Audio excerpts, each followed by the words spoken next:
Да, се враќаме во студиото, како што кажав, со господјата Грчева дојдовме до темата корупција. При посетата на председателот на Европскиот совет, господинот Доналд Туск, на премиерот Заев, многу се зборуваше, се отвараат тие прашања дали скандалот рекет ќе влие врз датумот, дали тоа нешто ќе поремети, дали останатите проблеми кои се евидентни во поглед на корупција ќе влијат.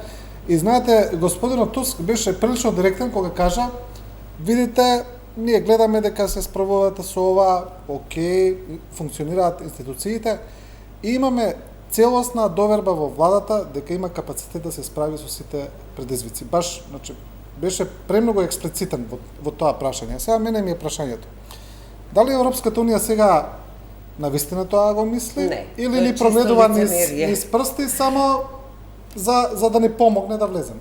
Па таа си ги тера своите интереси да заокружи еден дел, да речеме, да не тргне веќе од листас. Но сепак официјалниот став е тој, значи. Официјалниот став, меѓутоа не можам да го толкувам ништо, како знаете како имате еден лош ученик дома и му велите добар си, можеш и бетар да бидеш. Тие едноставно немаат очекувања не само од нас, туку и од други балкански држави околу нас.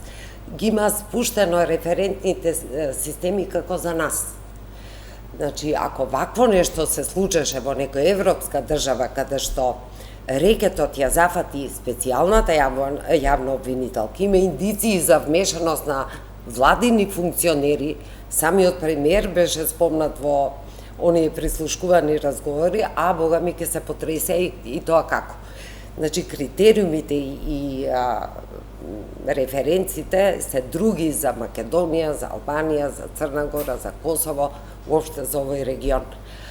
Знаете, многу ме повреди и фактот што паралелно со процесот на давање и чекување на датум, се повеќе се зборува за така наречена Балканска унија. Што тоа ви говори?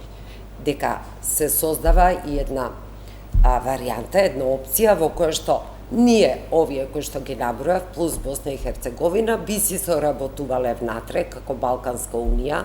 Замислете, тука не се спомнати ниту Грција, ниту Бугарија, ниту Романија, што се дел од Балканот, туку токму овие реслови, овие непослушни деца, кои што не знаат натре да си ја следат работата, туку на некој начин ќе ги дистанцираат во политиките. Таа Балканска унија е многу опасна работа. Опасна е како концепт, убаво е да се соработува со целиот регион, се разбира, но тоа само значи дека Европа, ако не сега веднаш, но во иднина ќе се редефинира на еден начин кој што сигурно нема да ни одговара. И сега овој самит што е закажан во октомври, ќе се бави повеќе со Брекзитот, одошто со нас и со проширувањето и со датумот, бидејќи европските, полноевропски земји, како Италија, како Австрија и така натаму, имаат самите проблем во своето позиционирање кон Европската унија и обратно. Значи, не можете се уште Европска унија да ја гледате како еден организам кој што функционира безпрекорно. Тој функционира на различни нивои, а понатаму мислам дека оптоварена со овие проблеми, бидејќи и Романија и Бугарија ги осети како камења на својот врат, мислам дека ќе работи некако во некакви кругови концентрични, каде што сите ќе бидат еднакви, но некои ќе бидат поеднакви од еднаквите. Имате една латентна критика кон концептот на Европската унија. Тоа е една теза која во Македонија постои од одредени кругови. Можете ли да не кажете вака подиректно? Ја не сум одреден круг. Значи, јас сум европски човек. Половина живот сум го поминала низ Европа. Тоа сака да ве прашам. Мислите ли дека не треба да европските вредности?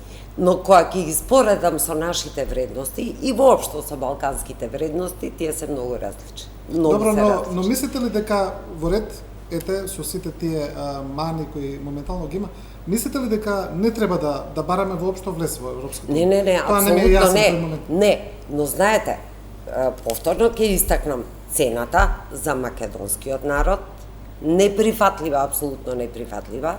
Второ, што значи дали јас мислам дека треба датум? Тоа Европската Унија ќе каже дали ние заслужуваме датум или не. Значи, не зависи тоа од нас. Не, што мислите вие за стратешкиот правец на земјата? Дали треба да се движи во тој правец? Тоа е прашање. Секако дека треба да се движи во тој правец, но земјата не се движи во тој правец, се движи во правец на корупција, безвласти и така натаму. Нормално е, затоа што како опозиција нормално да го каже. Значи, апсолутно, и добро е што ние живееме во една демокрација, демократско уредување, каде што имаме опозиција која што ќе ги каже лошите работи. Меѓутоа, прашањето мислам дека вака да го преформулираме. Дали не сакаме нашата држава да биде како една Франција? Ама кога ќе бидеме ние една Франција? Сега, тоа е друго прашање, кога ќе биде. Кога ќе биде, ако не за нас, за мојата, за вашата генерација, не знам за вашата, ама вие ги превидувате и тековите кои што одат во Европската Унија. Треба да работиме за нашите деца, да биде една Франција, да биде една Германија во нашата држава. Знаете што, господине Салмане, ние фазно касниме. Ние бевме од 2005 заедно со Хрватска го почнавме процесот. Хрватска е, мислам, од 2013 членка. Значи, ние фазно касниме. Европската Унија се редефинира. Може би на крај да испадне имагинарна нашата дилема дали сакаме да влеземе и дали Европската Унија ќе се редефинира. Не, мислам дека е премногу, немојте, не е така. Премногу храбро да предвидувате дека ако јас многу брзо додека ние влеземе во Европската Унија, дека Европската Унија ќе се редефинира, меѓутоа тоа е ваше мислење. Чекайте, ние додека влеземе под 20 години, мислите дека ќе се случи тоа? Добро. Дали мислите дека ќе се случи тоа под 20 години од сега? Секако. Ја не сум таков оптимист. Ќе бидеме живи и здрави. Добро, но знаете што ми е прашањето? Повторно не ми е јасно.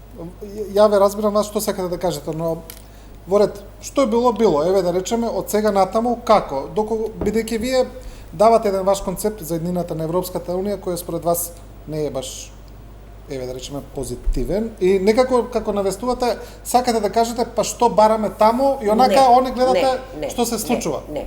Тоа ве прашувам, не ми е јасно. Нашиот пат е речиси известно неизвесен. Прво, но што да правиме? Еве сега ќе ви кажам. Сега малку ќе ја променам и темата. Да. Подпишавме договор тотално асиметричен и со Бугарија. Бугарија уште сега ви кажува дека постојат 71 инстанца на која што може да не блокира. 71 инстанца на тој пат.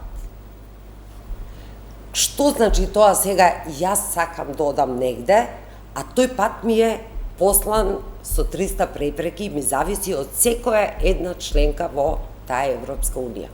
Што значи мојата желба во однос на нивните барања? Ние сме сега изложени, деновиве сме изложени на исклучително ултранационалистички барања од бугарската страна за редефинирање на нашата историја.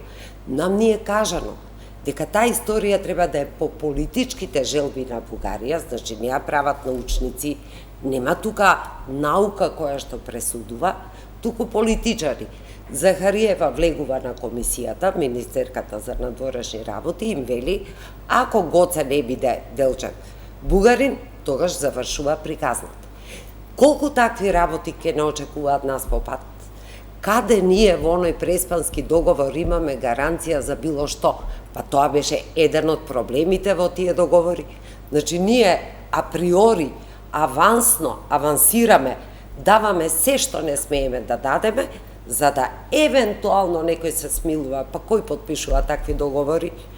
Значи, оваа влада се покажа како тотално неспособна да води една цврста и стамена надворешна политика. Еве ги знаеме правците кои се согласувам, но дајте да водиме една политика во која што нема да го скршиме рбето. Не можеме да се согласиме, за жал не сте во право, затоа што... Ама јас зборувам за македонците, господине Селмани, кои што единствени беа исправени пред жртва. Вие зборувате за себе и не за себе, предпоставам дека за себе? вашите поддржувачи, затоа што не можете за сите македонци да зборите, како што јас не можам не за сите албанци да зборам. Не за сите. Не. За odgovoran političar... 63% što ne izlegao na glasanje. Ne. Во тие 63% имате не знам колку албанци од диаспората кои што не излегле. Немојте да се повикате на таа. Таа е погрешна. Нека си 40%. Немој да лицитирате, затоа што таа е бројка која што вие не ја знаете и не може да знаете колку тие што не излегле се стварно против. Не излегле. Право нивно е да не излегуваат. Тие што излегува, се 10% излегува, кажа не. Бројките се тие. Повелете, анализирате ги. Меѓутоа, сега скокат од една тема во друга. Меѓутоа, не можете како одговорен политичар цело време да кажете не чини, а немате елементарна храброст или визија да кажете а кој е тој пат што чини? А што ние како држава треба да направиме за да ние станеме среќна, безбедна, перспективна држава? Каде треба визијата да ја гледаме на нашата држава? Ако не во НАТО и во Европската унија. Каде со Русија? Видовме, за да довршаме, молам. Со Русија ли? Видовме, значи, како 99-та година, што очекување имаше Србија тогаш од Русија и што стана со една Србија која што беше супер сила во тоа време. Така што, ве молам, реални да бидеме. Нашата стратешка определба како граѓани не за тоа што нас сме сонувале некој сон и сме виделе дека во НАТО и во Европската унија поубаво ќе живееме. Тие се факти кои што сите ние, вие сте биле во Франција, повеќе од пола, 2/3 од нашите граѓани, сограѓани во нашата држава, повеќе или помалку, како гости или на привремен работа, живееле во земјите на Европската унија. И виделе дека таму има бенефит, има работа, има посреќни се луѓето, има предвидливост, има сигурна иднина. И затоа не случајно ова поддршка за да ние влеземе во НАТО и Европската унија. Сега ние можеме да дискутираме колку е патот, се извинувам. Флоскули. Не се флоскули, тие се факти, ама ние можеме да дебатираме. Франција живее подобро, ама Македонија нема да живее како Франција. Ама вие не сте баба Вања да знаете како ќе живееме ние за 50 години. Ние ќе живееме многу лошо ако воопшто не се потрудиме да излеземе од оваа ситуација. Ако сите се потрудиме да ја ставиме раката под каменот, ќе го дигнеме каменот. Ама ако пола сакаме да дигнеме камен, а другите го буткат каменот надоле, ние ќе останеме на нулта позиција. Затоа, пак викам, секој има право да размислува, меѓутоа не смееме да се поиграме со иднината на нашите деца. Со иднина. Ние си изгубивме цела една генерација, 30 години. 30 години една генерација. Не смееме да изгубиме уште една генерација, Значи, мора да работиме тоа што на вас ви се допаѓало во Франција, мене, не знам, во Швајцарија или некому во Германија, да го направиме максимумо да го донесеме тука. И впрочем, не се далеку земјите кои што го поминале тој пат. Од Полска до Албанија. Сите биле во полоша ситуација 90-тите години од нашата држава или од нашата бивша држава Југославија. И економски и политички. Сите не претекоа. Што е заедничкиот именител нивен? Стана членки на НАТО и добар дел од нив стана членки на Европската унија. Ништо не треба да се предвиди, само треба да се погледнат фактите. Еве сега ќе ви ја кажам мојата визија, пошто инсистиравте на визијата. Визијата моја е земја која што е тотално департизирана. Ако утре мојата партија дојде на власт, нема да назначи ниту еден директор од своите редови. Тоа е за мене држава. Тоа се упатствата на Европската унија. Но ние тоа не го слушаме. Од градинка до болници, све се партиски директори. Тоа е коруптивни места. Значи, искоренување на корупција и департизација ви решава половина од проблемите.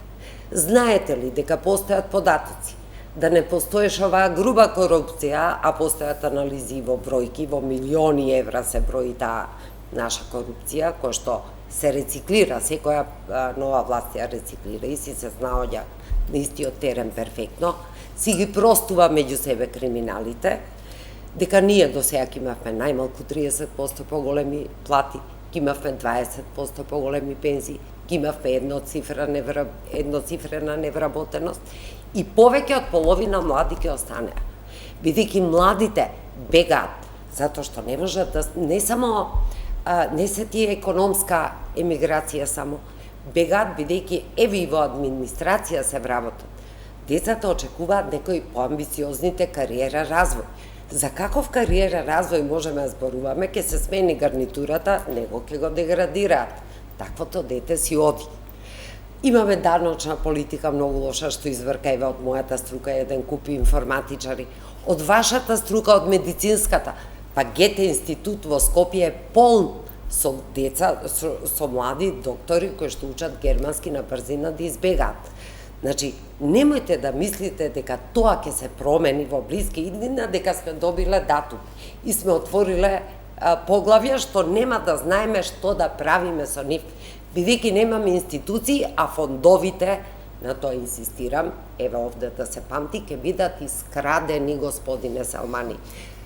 Иновацијскиот фонд се разграби вака, додека трепнавме. На пратеници на кои се стигна. Да не се повторуваме, отприлика ги кажавме работите, немаме веќе ни време. Еве господата Грчева кажа што ќе прави доколку незината партија дојде на власт. Сакам за вас едно прашање вака оф топик, размислувате да се вратите на политика? Не, за сега не. Значи, јас за сега давам поддршка на позитивните политики во кои што верувам. Значи, во држава каде што имаме равноправни граѓани, каде што освен колективните права треба да ги имаме сите индивидуалните права, во перспективна иднина која што верува во НАТО членството и во Европската унија за безбеден, сигурен, предвидлив живот и амбиент во кој што ќе ги нема да ги задржиме со сила младите, туку ќе им направиме амбиент да сакат тука да останат. Во овој концепт во што верувам исто така, во едно големо да, дека сето ова мора да се направи со многу труд. Рековте вие претhodно знаење. Знаење денеска се добива многу лесно. Ако не знаете све, изнајмете добри стручњаци, ќе дојдат и ви го нацртат патот.